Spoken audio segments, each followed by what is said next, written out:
నిజ జీవితంలో ఎవరైనా క్లిష్టమైన సమస్యలో లేదా శత్రువుల కుట్రలో చిక్కుకున్నప్పుడు దాన్ని పద్మ వ్యూహంలో చిక్కుకున్నారంటారు.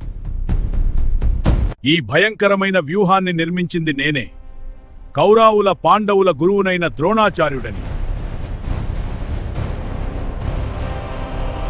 మహాభారత యుద్ధంలో 13వ రోజు అర్జునుడు లేని సమయంలో అర్జుని కుమారుడైన అభిమన్యుడు ఈ వ్యూహంలోకి ప్రవేశించాడు.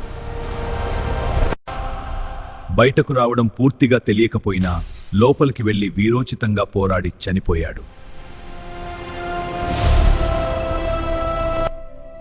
ఈ పద్మవ్యూహాన్ని ఛేదించగలిగిన వారు పాండవుల తరఫున శ్రీకృష్ణుడు, అర్జునుడు, కృష్ణుని కుమారుడైన ప్రద్యుమ్నుడు.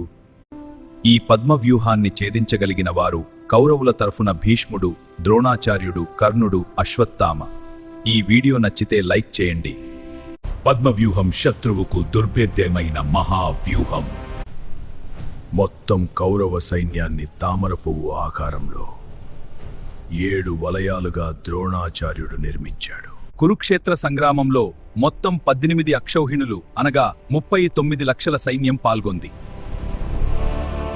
ఒక అక్షౌహిణిలో రథాలు, ఏనుగులు, గుర్రాలు, పదాతి దళాలు అన్నీ కలిపి 2,18,700 మంది సైన్యం ఉంటారు.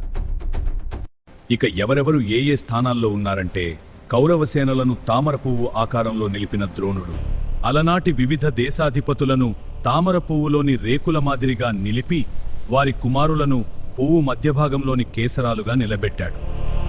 కర్ణుడు, దుశ్శాసనుడు సేనలతో కలిసి పద్మం లోపల భాగంలో సైంధవుడు, అశ్వత్థామ, కృపాచార్యుడు, శకుని, కృతవర్మ, భూరిశ్రవుడు, శలుడు, శల్యుడు, కౌరవులు వారి కుమారులు ఇతర స్థానాల్లో నిలిచారు.